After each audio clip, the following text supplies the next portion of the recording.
Welcome to Indie Beacon Radio, where creative souls can find help in marketing their creations. You can send questions for each show on Twitter using the hashtag IndieBeacon.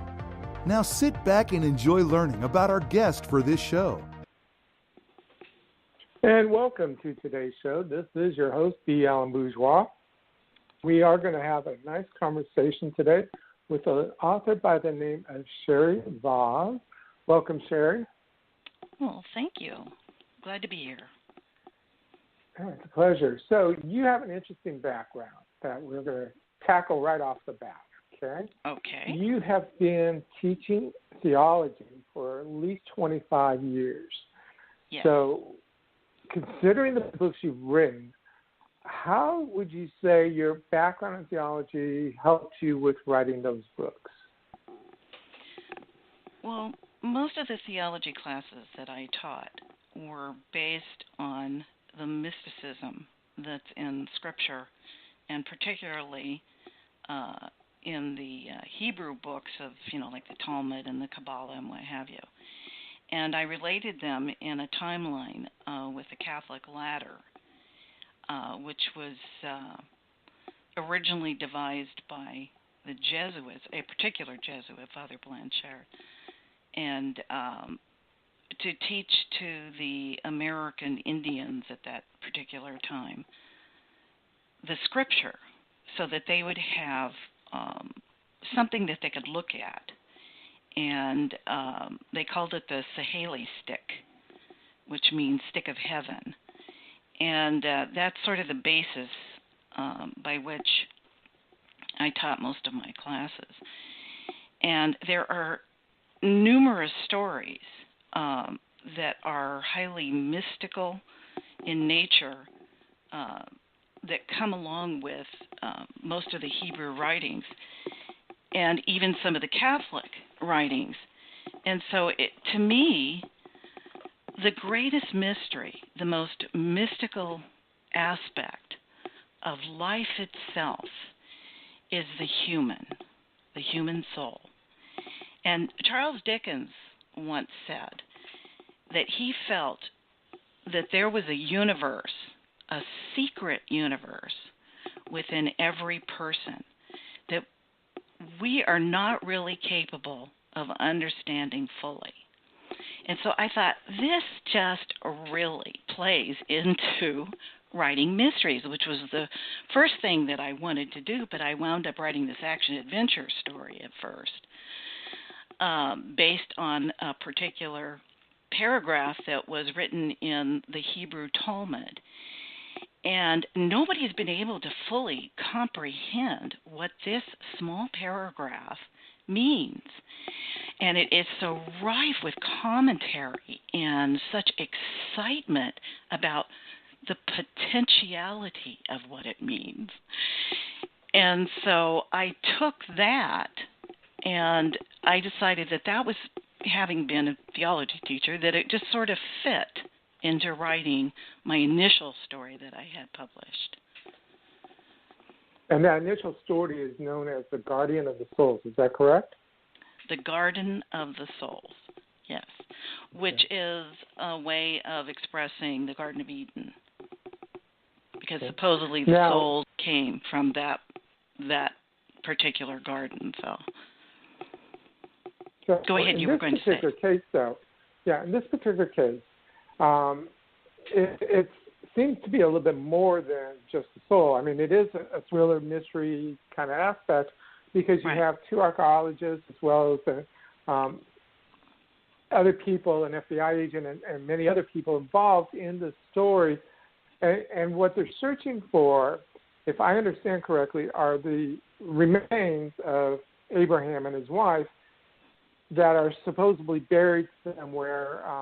They happen to come across the text that says where they're buried, and so they search for them. And then, of course, you have the evil side trying to grab them and use them for profitable aspects. But what caught me was that there was more to finding the bodies than just the bones. What do you mean by that?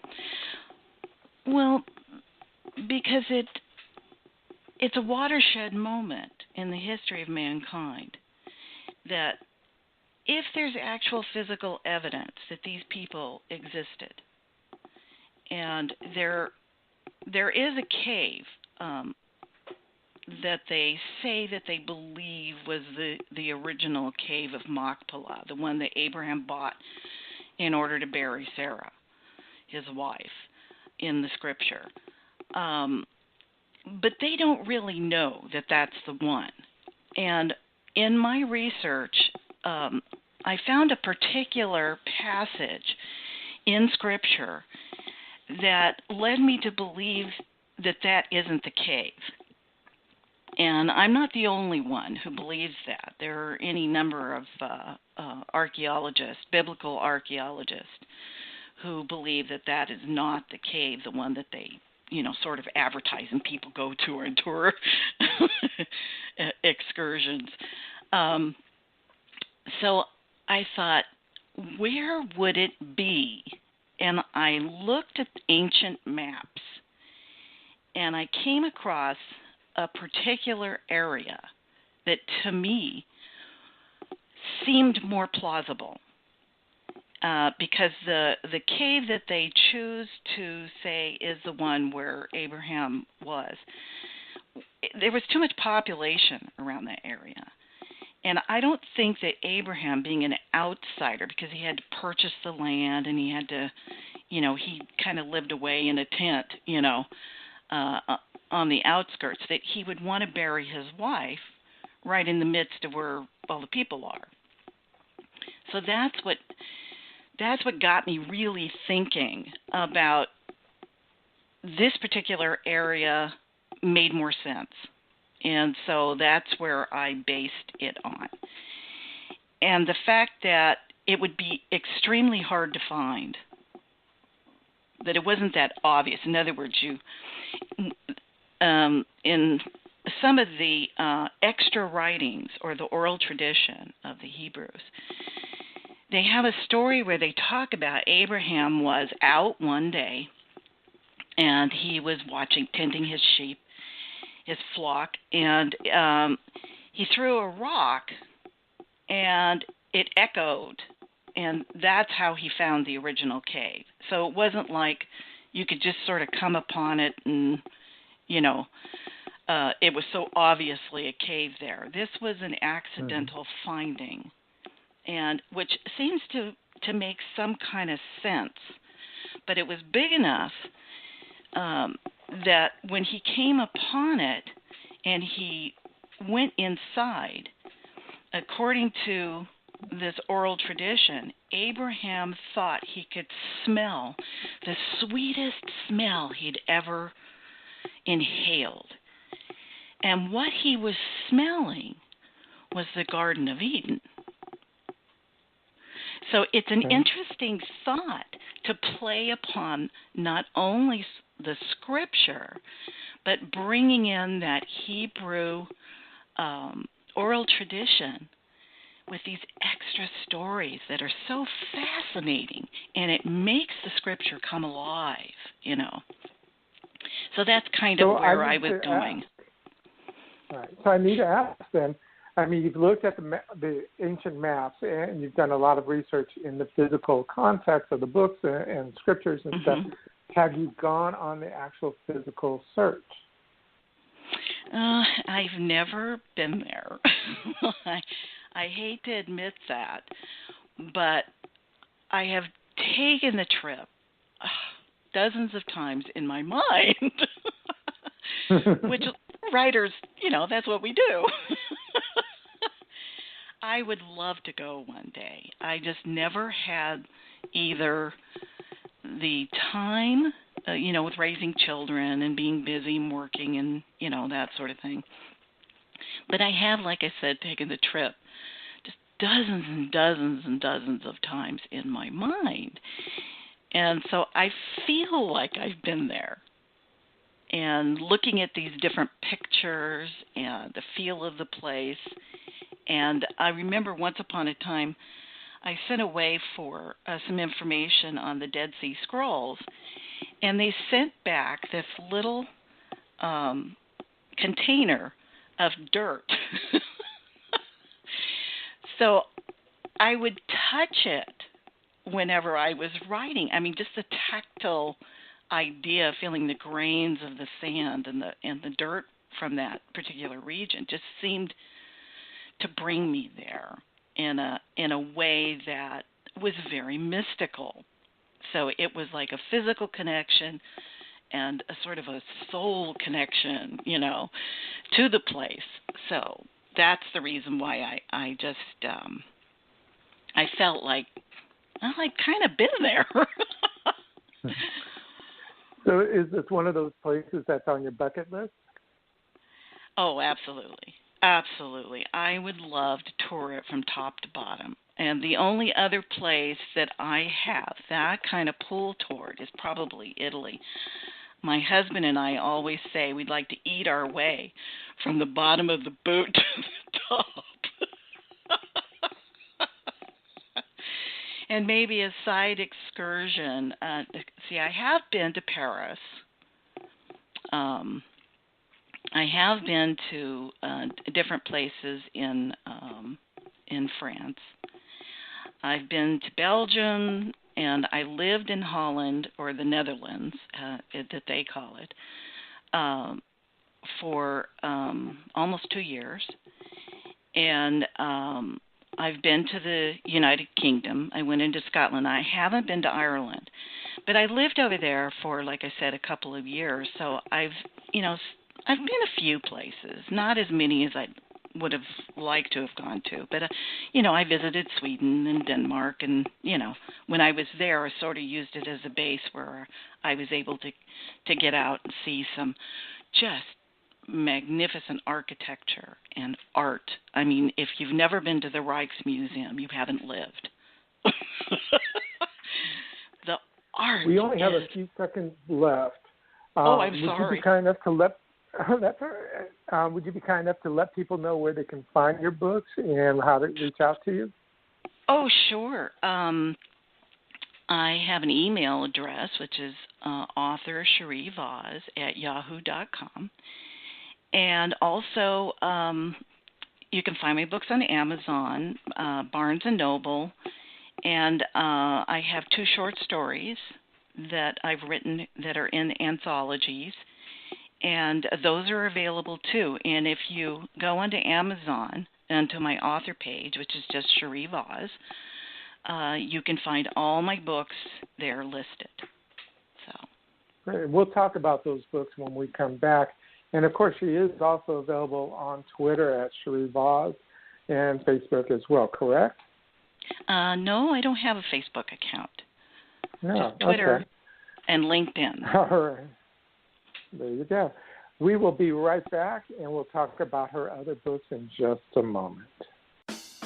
Attention all ebook authors. Are you looking for the perfect place to sell your ebooks? Look no further than ebg247.com. Get your ebooks listed on our front page with a real-time royalty tracking dashboard and receive 80% of all your sales. That's ebg247.com. Why go anyplace else? No matter what your book genre or its cost, we make it the perfect place to sell your stories. That's ebg247.com. It's the web's best place to sell all your ebooks.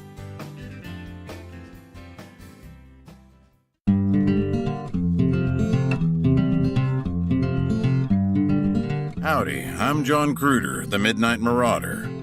I guess you might say that I'm a vigilante who rights the wrongs I see along my many travels to balance the scales of justice, especially those of the corrupt and murderous members of the Town Council of Bandera, Texas. You can follow my many adventures in a series of Midnight Marauder books written by Roy Clinton on Amazon.com and TopWesterns.com. Or if you prefer, listen to my adventures in audiobook form by downloading them from Audible.com or iTunes. This is R. William James, the voice of the Midnight Marauder.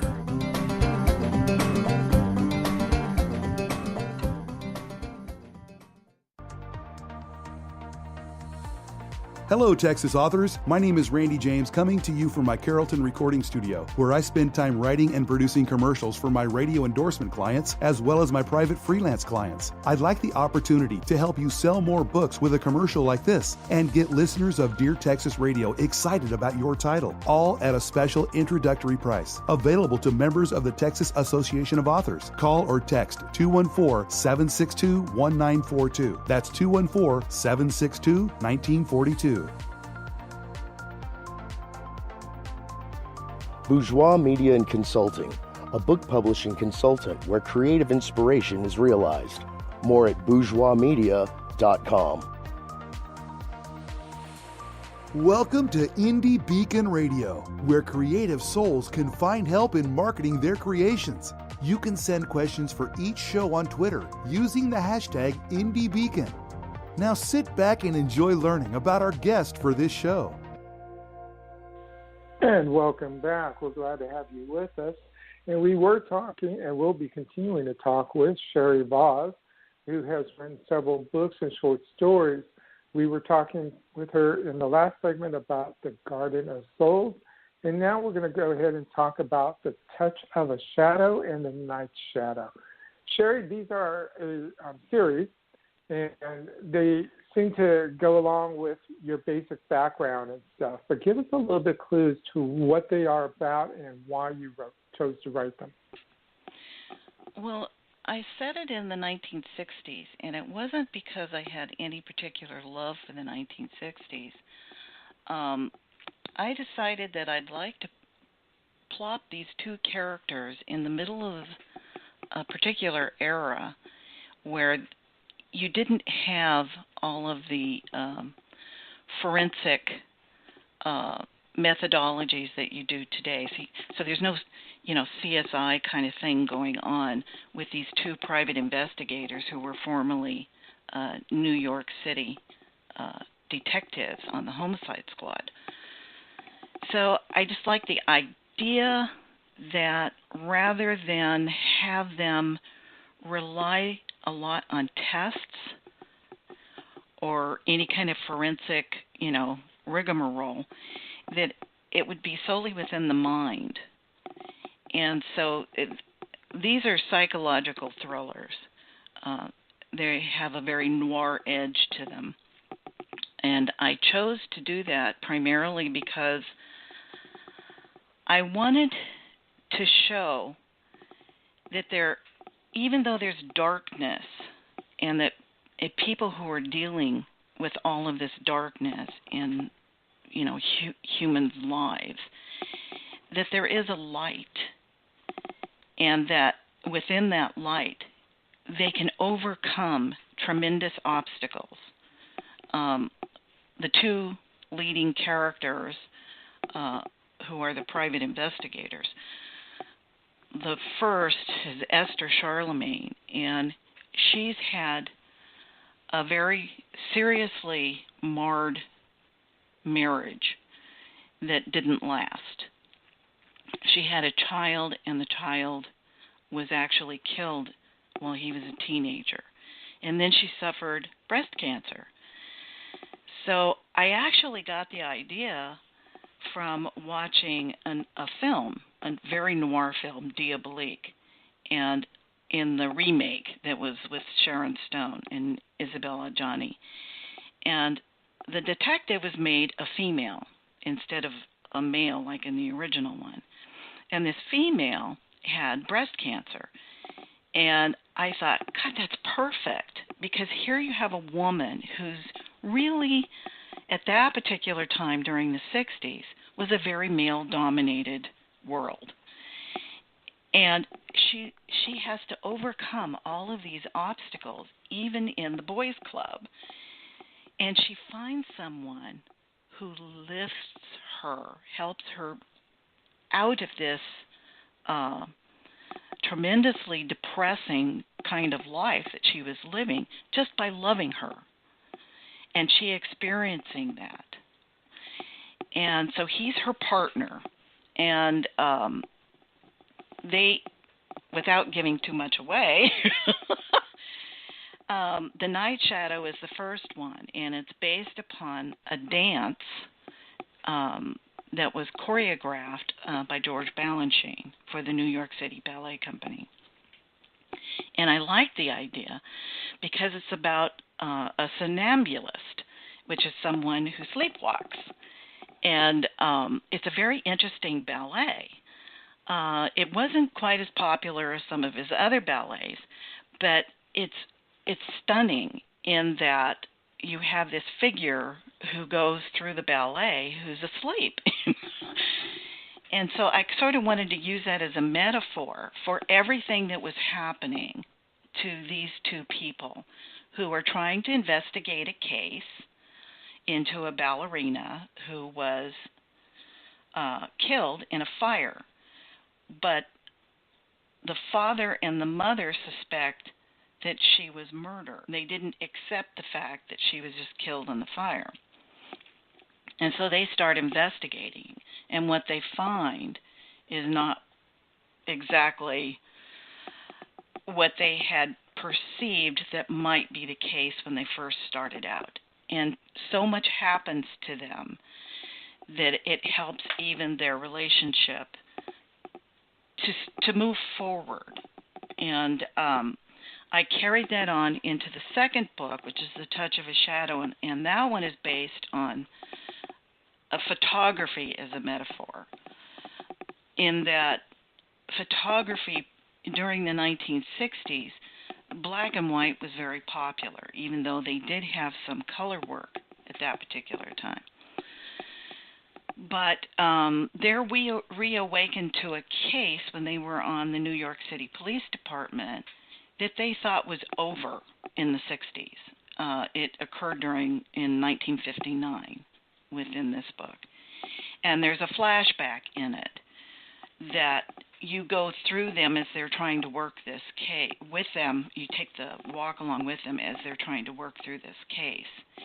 And it's actually the final case for the female lead character, because she quits the police department. And that's when she is struggling with the idea that she might have breast cancer. And so I do have a third book written, but it's not published yet. Okay. And I do hate to stop you on that series, but we only have about 3 minutes left, and you still have some other books that I wanted to touch upon as well. Okay. You have The Truth of Nothing But Lies, which deals with an FBI agent who is questioning his ability or desire to remain with the FBI. Is that correct? Yes. Yes, he's thinking. And how appropriate is that this period of time, considering all the backlash the FBI has been getting from our president and stuff? But you actually go into a little bit more detail, and it has really nothing to do with our current situation. But I find it interesting. Here you have a character that's dealing with some interesting aspects. It actually kind of does, because at the time that I wrote it, which was, a number of years ago, there was a lot of issues going on within the FBI that they had felt it had become too political. And we're seeing today that it's actually true. We're seeing it played out on the media, that the FBI had become extremely political. And I had talked to a few FBI agents, and they wanted to quit because they felt it was too political. So I sort of took that disgruntlement and put it in there. That someone who just wants justice, someone that has that high ideal. And so that's how that story was born. And I do have exciting news, like I told you earlier, that one of the anthologies that I have a short story in, Day of the Dark, Stories of Eclipse, it's been nominated for a Silver Fashion Award. So I'm kind of excited about that. Yes. And to that particular book, we have had an eclipse not too long ago, very recent. So was the short story written with that in mind, with it knowing that it was coming up, or just a chance writing? Well, actually, it was based on the upcoming, in 2017, eclipse, the solar eclipse that was happening. And so K. George gathered a whole bunch of writers, and I was included, and we wrote stories that had to do with either a lunar eclipse or a solar eclipse, but mine was based upon that particular solar eclipse that was about to happen. So that was kind of a fun little side thing that is turning out. I'm just really excited. We're in really good company. So it's everybody can vote. Actually, you can go to the site, Killer Nashville site, and vote. So if you like the stories in it, you can get out there and vote. Alrighty. And real quickly, since in your bio you mentioned the fact that you being a theology and the writing was different than doing a fictional mystery or thriller or anything of that nature, do you have any words of advice for somebody who wants to get into writing? Just follow your heart. I mean, there are so many books about writing out there. I mean, any number of them are good. But I find that just because somebody does something a particular way doesn't mean that's going to work for you. But I do recommend that you start with a 500-word flash fiction story. If you can convey a story within 500 words, then you've got the makings of a writer. And progress from there. It's a good exercise. It teaches you economy of words. And the other thing is poetry. If you like reading poetry or writing poetry, oftentimes you might have what it takes to write a book or to write a short story or a novelette or a novella for that matter. So that's my recommendation. But sometimes, we only have just a few seconds left. I'm sorry, the time is short. I do want you to let people know again where they can find your books and how they can reach out to you. Okay.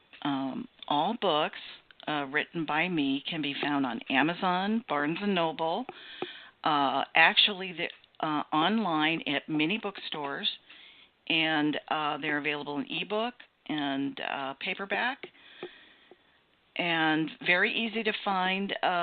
They're all collected on my Amazon author page. Is Cheri Vause, and it's CheriVause. And happy reading. And with that, we are out of time, and I do want to let our listeners know that her books are also available at books.txauthors.com.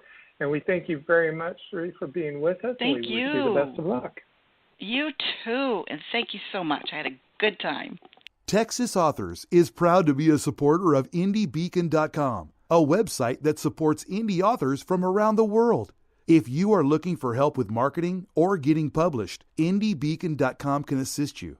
Years of experience by the founder is available to any indie author looking for help. IndieBeacon.com, a place for creative souls to find help in marketing their creations. The Middle East continues to be a political hotbed. Author James E. Doucette's new novel, The Last Assassination, takes you into a web of intrigue and deceit. The findings shock the Washington establishment and will jolt the reader. Available at your favorite bookstore or at books.txauthors.com. Award-winning children's author Maria Ashworth has written books that deal with today's issues for children like bullying, friendship, blended families, love, and acceptance. Her recent release, Sushi Kitty, and other works can be found at mariaashworth.com or books.txauthors.com. Connect with her on Facebook and Twitter for speaking events and presentations. This is Grace Allison. I am a mystic, a spiritual mystic who has been doing research in the world of psychology and mysticism for the past 40 years. And I've recently written a book that came from a dream, actually, called Do You Have a Dream Workbook? 5 Keys to Realize Your Dream. It's an award-winning book, won first place from the Texas Authors for Spiritual Inspirational Work last year in 2017. So I'm really excited about this bestseller that has been capturing people's imagination and really helping people work with the hidden part of their unconscious and getting it free so that they can become more creative, more courageous, and more expressive in their lives. So this is a great book, and it's available on Amazon. Thank you for listening to Indie Beacon Radio, where creative souls can find help in marketing their creations. To learn more about Indie Beacon services, to be a guest on the show, or to advertise on our show, please visit our website at indiebeacon.com.